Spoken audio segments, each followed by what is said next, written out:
आप सभी विद्यार्थियों का पुनः आपके अपने इस चैनल में स्वागत है। हम हिंदी साहित्य के आधुनिक काल के अध्ययन के तहत आज जो टॉपिक लेकर के आए हैं, भारतेंदु युग समाप्त हो चुका है अपना, और उसके बाद का जो टॉपिक है वो है द्विवेदी युग। आज का अपना जो बिंदु है, टॉपिक है, वो क्या है? द्विवेदी युग। आज हम द्विवेदी युग का अध्ययन करने वाले हैं। द्विवेदी युग का सामान्य परिचय और द्विवेदी युग तथा भारतेंदु युग में क्या महत्वपूर्ण जो है बदलाव रहे हैं और द्विवेदी युग की काव्यगत विशेषताएं, इनके बारे में हम इस कक्षा में जो है चर्चा करेंगे। तो देखिए, द्विवेदी जो युग है, आपको इतना तो पता है, इतनी तो जानकारी है। देखिए कि जो आधुनिक काल है,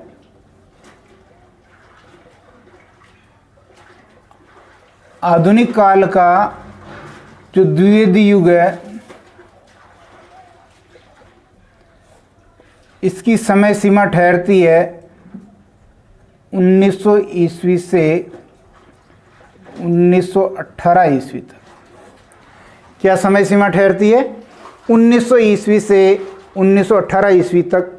ये हमने भारतेंदु युग में पढ़ा था कि भारतेंदु युग की अंतिम समय सीमा जो मानी गई है वो 1900 ईस्वी है। यह अपन यूँ कह दें कि 1900 ईस्वी में सरस्वती पत्रिका का जो है प्रकाशन हुआ था, और इस सरस्वती पत्रिका के प्रकाशन से ही भारतेंदु युग की समाप्ति मानी जाती है और द्विवेदी युग का आरंभ माना जाता है। तो सरस्वती पत्रिका के प्रकाशन से ही जो है द्विवेदी युग का आरंभ मानना चाहिए। 1900 ईस्वी से लेकर के 1918 ईस्वी तक द्विवेदी युग का जो है काल ठहरता है। अब विद्वानों ने मोटा मोटा 20 वर्ष का जो समय लिया है वो द्विवेदी युग का लिया है। कुछ विद्वान ये कहते हैं कि एकदम से 1918 ईस्वी तक द्विवेदी युग का साहित्य खत्म नहीं हो गया है, वो धीरे धीरे 1920 तक चलता रहा। तो हम भले ही इसको कालखंड 1900 से 1918 तक रखें, लेकिन इसका प्रभाव 1920 तक रहा। अब बात करते हैं जो 1900 ईस्वी में जो द्विवेदी युग आरंभ हुआ, ये द्विवेदी युग क्यों कहलाया? देखिए, इस आधुनिक काल को, इस द्विवेदी युग को आचार्य शुक्ल ने नाम दिया था। आचार्य शुक्ल ने क्या नाम दिया था इसको? आचार्य शुक्ल ने नाम दिया था नई धारा का द्वितीय उत्थान काल। नई धारा का द्वितीय उत्थान काल, इस कालखंड को जो है आचार्य रामचंद्र शुक्ल ने अपने ग्रंथ में दिया। हिंदी साहित्य के इतिहास में इसका ऐसा नाम दिया है। लेकिन अगर इस पूरे कालखंड को देखें तो कवि के रूप में ये जो द्विवेदी हैं, ये आचार्य महावीर प्रसाद द्विवेदी हैं। आचार्य महावीर प्रसाद द्विवेदी, जो आचार्य महावीर प्रसाद द्विवेदी हैं, ये कवि के रूप में इतने प्रसिद्ध नहीं हुए जितने कि इन्होंने जो है एक प्रोत्साहनकर्ता के रूप में कार्य किया। एक संगठन के नेतृत्व के रूप में जो है इनकी जो भूमिका है वो सदैव याद की जाएगी। आचार्य महावीर प्रसाद द्विवेदी जी के नाम पर ही इस कालखंड को हम द्विवेदी युग के नाम से संबोधित करते हैं। इसे द्विवेदी युग हम कहते हैं। अब देखिए, ये जो कालखंड है 1900 से 1918 का, जिसे हमने द्विवेदी युग नामकरण से अभिहित किया, द्विवेदी युग नाम दिया, ये कालखंड जागरण सुधार काल भी कहलाता है।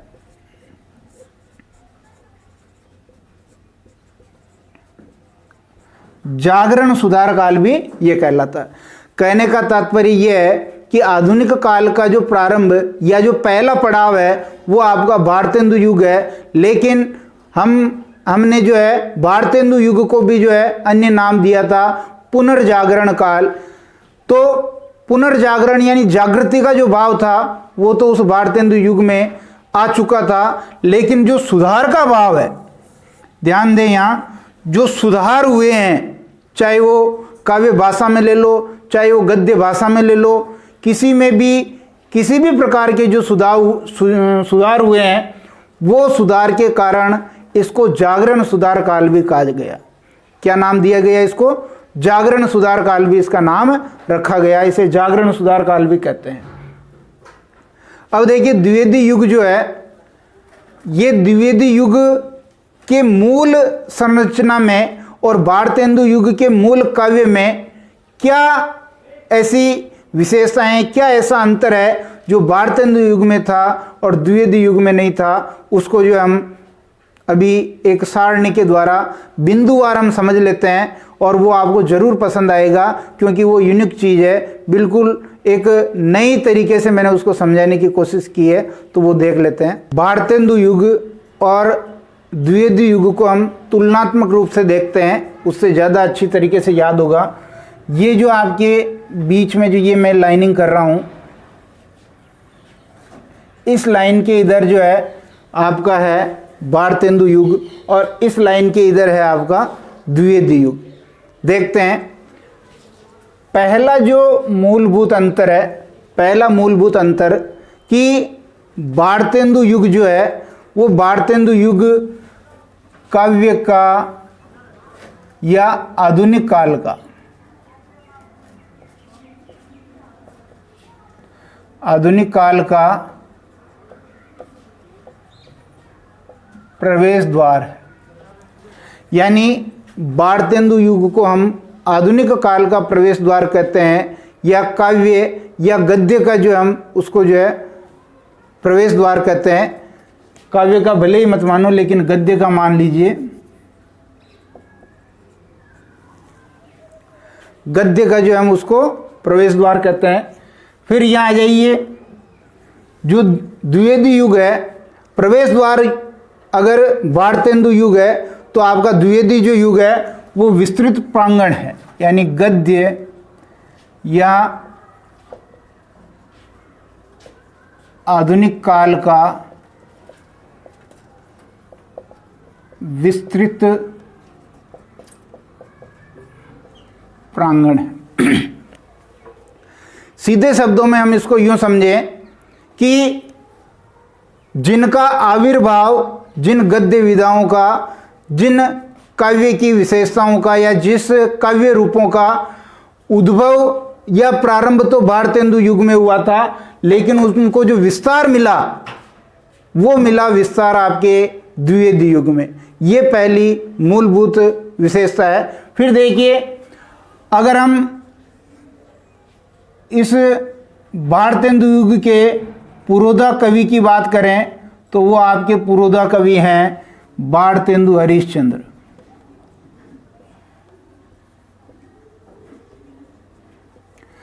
भारतेंदु हरिश्चंद्र के नाम पर ही इस कालखंड को हमने भारतेंदु युग कहा था। तो ये आप ध्यान रखें, ये भी किसी व्यक्तित्व के आधार पर ही इस कालखंड का नामकरण हुआ है, और इस कालखंड का नामकरण भी किसी के व्यक्तित्व के आधार पर ही हुआ है। अगर हम द्विवेदी युग की बात करें तो इसके जो पुरोधा हैं वो पुरोधा हैं आपके आचार्य महावीर प्रसाद द्विवेदी। आचार्य महावीर प्रसाद द्विवेदी ये इस द्विवेदी युग के पुरोधा कवि हैं। इनके व्यक्तित्व के आधार पर ही, इनके योगदान को देखते हुए ही इस कालखंड को जो है हमने क्या नाम दिया? इस कालखंड को हमने नाम दिया द्विवेदी युग। तीसरा देखिए, इसका नाम जो है उपनाम कह सकते हैं। भारतेंदु युग का उपनाम पुनर्जागरण काल है। पुनर्जागरण काल, जबकि द्विवेदी युग का उपनाम है जो है जागरण सुधार काल है।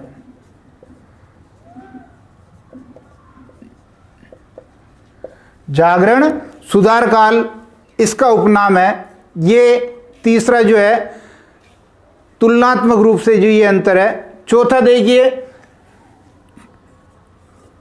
जो काव्य भाषा थी यहाँ भारतेंदु युग में, वो काव्य भाषा थी आपके ब्रज। भारतेंदु हरिश्चंद्र ने पद्य या काव्य की भाषा तो ब्रज ही रखी, जो रीतिकाल से चलती आ रही थी, लेकिन गद्य की भाषा जरूर उन्होंने खड़ी बोली हिंदी रख दी थी।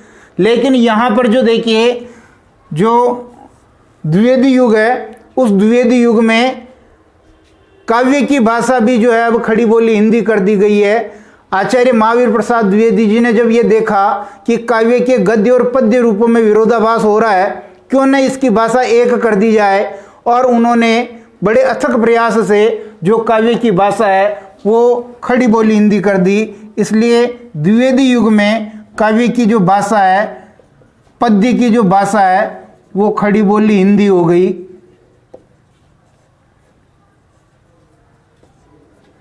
खड़ी बोली हिंदी हो गई इस काव्य की भाषा। फिर देखिए, जो मूलभूत अंतर अपना है वो है इसकी विशेषता को लेकर के पांचवा बिंदु। अगर भारतेंदु युग की सबसे प्रमुख विशेषता देखें, जो काव्यगत विशेषता थी उसकी, वो थी समस्या पूर्ति। कौन सी थी? समस्या पूर्ति। ये हमने भारतेंदु युग में पढ़ लिया है। समस्या पूर्ति किसे कहते हैं? जब कवियों का ऐसा कोई समाज, उस समाज में किसी कवि की प्रत्युत्पन्न मति देखने के लिए कि वह कितना जल्दी से किसी पंक्ति को देख करके काव्य का पद या छंद बना सकता है, उसे समस्या के रूप में कोई एक पंक्ति दी जाती थी, और उसे अपनी प्रतिभा का प्रयोग करते हुए उस एक पंक्ति से पूरा का पूरा छंद बनाना होता था। वो कहलाता था समस्या की पूर्ति। यानी आपने एक पंक्ति समस्या के रूप में दी और उस कवि ने अपनी प्रतिभा का प्रयोग करते हुए उसको पूरे पद या छंद में कन्वर्ट कर दिया, बदल दिया, जिसमें जो समस्या के रूप में पंक्ति दी गई थी वो पंक्ति यूं की यूं ही उस पद या छंद में होनी चाहिए। लेकिन यहाँ जो पांचवी विशेषता आपके द्विवेदी युग में है वो इतिवृत्तात्मक साहित्य है।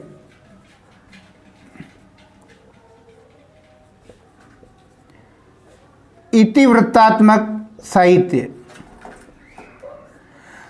समस्या पूर्ति भारतेंदु युग की प्रमुख विशेषता है और इतिवृत्तात्मक साहित्य द्विवेदी युग की प्रमुख विशेषता है। जो द्विवेदी युग का साहित्य है वो इतिवृत्तात्मक साहित्य है। और इतिवृत्त का क्या मतलब है? इतिवृत्त का मतलब है ऐसा हुआ था, यानी ऐसा ही हुआ था, ये इतिवृत्त का साहित्य है। यानी अगर हम इसको दूसरी भाषा में कहें तो जो आपका इतिहास है, पुराण है, या फिर लोक कथा, क्या कहेंगे हम इसको? लोक जीवन की कथा,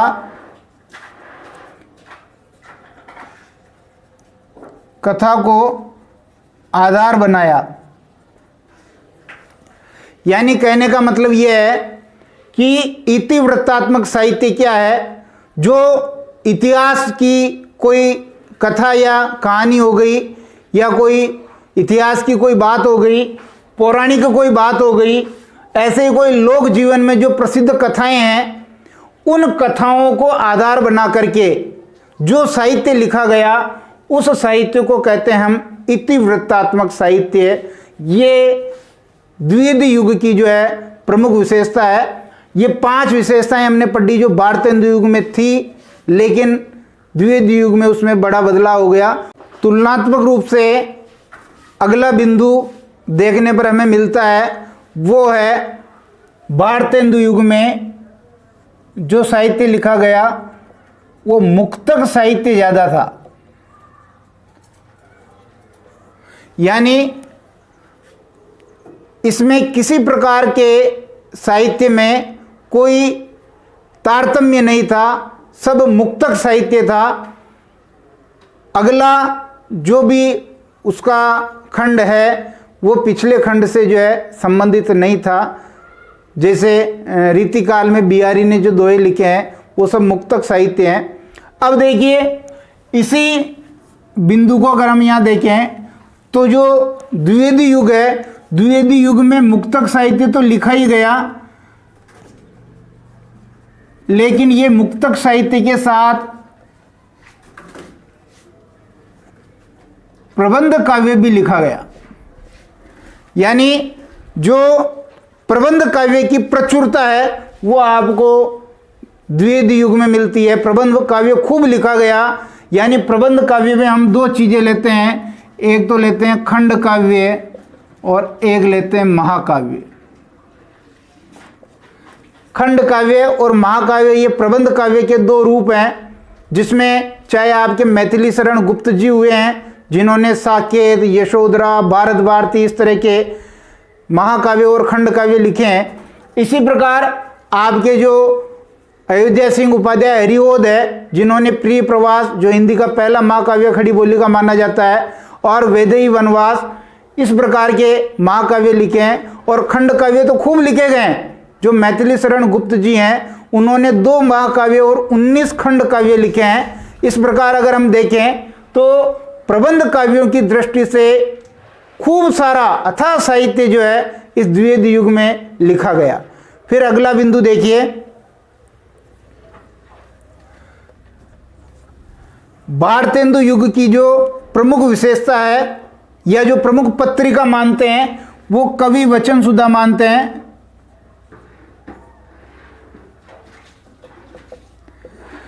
कवि वचन सुधा इस काल की जो है प्रमुख पत्रिका रही है, जिसने तात्कालिक जो भारतेंदु मंडल के जो लेखक थे उनके साहित्य को जनता तक पहुंचाने का काम किया है।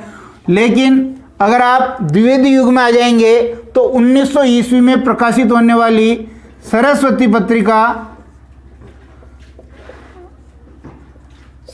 पत्रिका का जो है प्रमुख स्थान रहा है। 1900 ईस्वी में ये प्रकाशित हुई थी और जनता तक महावीर प्रसाद द्विवेदी जी जब 1903 में इसके जो संपादक बने, तब से जो साहित्य है वो खूब पल्लवित और पुष्पित हुआ। इस प्रकार सरस्वती पत्रिका का जो योगदान है वो इस द्विवेदी युग में अमूल्य योगदान है। आगे देखते हैं, 8वां बिंदु देखिए। अगर आप भारतेंदु युग की बात करें तो मैंने आपको पहले ही बता रखा है कि रीति काल के बाद आधुनिक काल आया और आधुनिक काल का पहला जो भाग है वो भारतेंदु युग है। तो भारतेंदु युग में जो प्रभाव था वो रीति काल का ही प्रभाव था। रीतिकालीन साहित्य जो है उसकी कुछ झलक भी अपने को भारतेंदु युग में देखने को मिलती है। लेकिन भारतेंदु हरिश्चंद्र ने काव्य का ही केवल अनुसरण किया, यानी काव्य जो है वो ब्रज भाषा में लिखा गया, जबकि गद्य जो लिखा गया वो गद्य साहित्य लिखा गया था खड़ी बोली में। गद्य साहित्य किसमें लिखा गया? खड़ी बोली में। तो ये जो खड़ी बोली में इस भाषा का जो रूप है वो रूप बिखरा हुआ था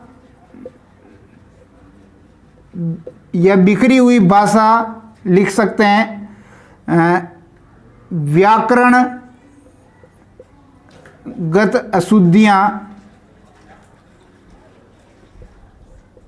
यानी भारतेंदु युग में जब पहली बार, ये अपने ही सामान्य जीवन में भी हम देखते हैं, जब पहली बार हम कोई प्रयास करते हैं तो उसमें कुछ त्रुटियां रहती है। तो गद्य साहित्य में जब खड़ी बोली का जो पहली बार प्रयोग किया गया तो बिखरी हुई भाषा और व्याकरण की अशुद्धियां थी, भाषा अस्त व्यस्त थी। हम कह सकते हैं भाषा अस्त व्यस्त थी।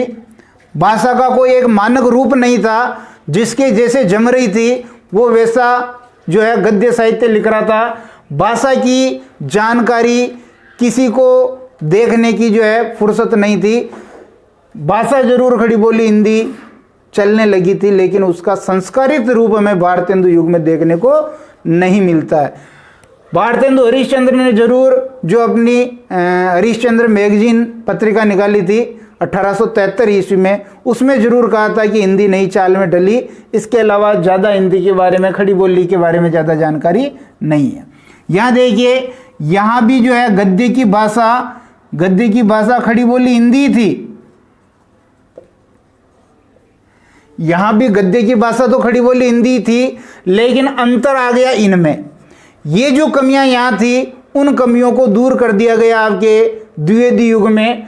आचार्य महावीर प्रसाद द्विवेदी जी ने सरस्वती पत्रिका का जब संपादन संभाला तो इन्होंने देखा कि ये जो गद्य साहित्य है चाहे पद्य साहित्य है, इसमें एक रूपता नहीं है, बिखराव है।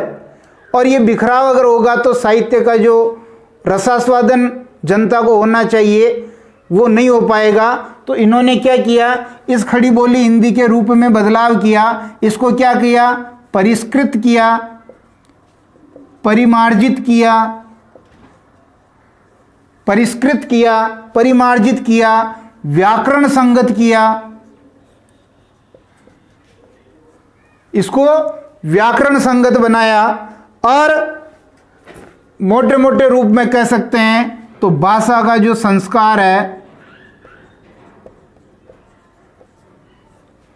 भाषा का संस्कार आचार्य महावीर प्रसाद द्विवेदी जी ने किया। भारतेंदु युग की इन सारी कमियों को यहाँ पर जो है दूर कर दिया गया। यहाँ विराम चिन्हों का भी सही प्रयोग नहीं था, व्याकरणिक अशुद्धियाँ थी।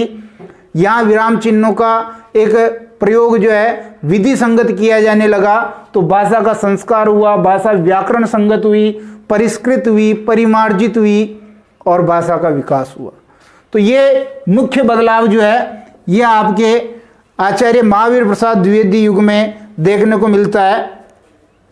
अगला जो देखिए मुख्य अंतर है वो है छंदों को लेकर के। तो अगर आप भारतेंदु हरिश्चंद्र युग में, भारतेंदु युग में देखेंगे तो आपको परंपरागत छंद मिलेंगे।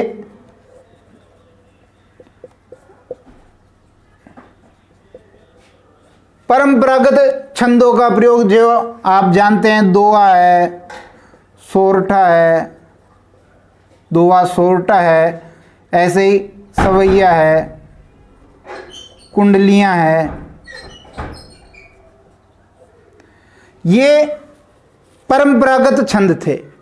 लेकिन अगर हम बात करें द्विवेदी युग की तो यहाँ परंपरागत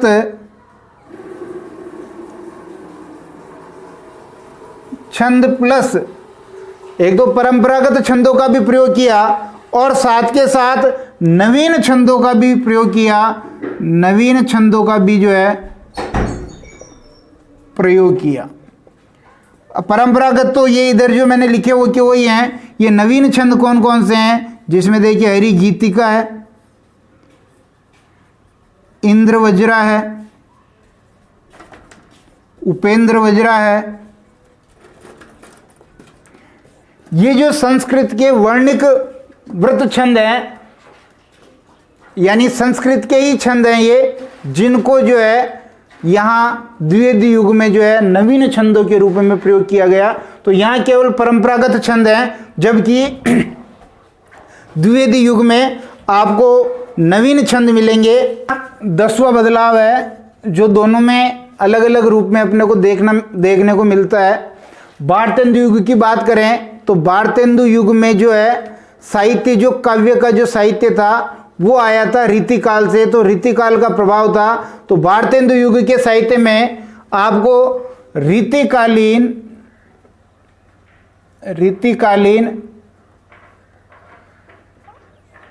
नायिका भेद संबंधित काव्य मिलता है, जबकि द्विवेदी युग में इस रीतिकालीन के नायिका भेद जो है ये पूर्णतः छोड़ दिया गया था। इस नायक नायिका भेद को जो है कवियों ने अपने साहित्य का हिस्सा नहीं बनाया। और समाज में जो उपेक्षित नारी पात्र थे, समाज के उपेक्षित नारी पात्रों की साहित्य में प्रतिष्ठा की।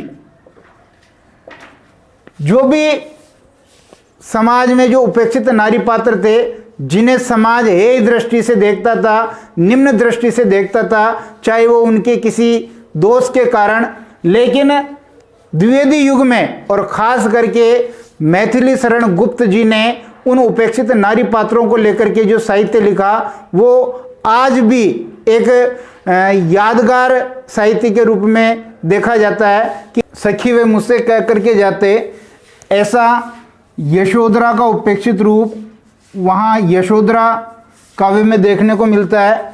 उर्मिला का उपेक्षित रूप आपको गुप्त जी के साकेत में देखने को मिलता है और ऐसे ही विष्णु प्रिया का रूप ये भी गुप्त जी के साहित्य में आपको देखने को मिलता है।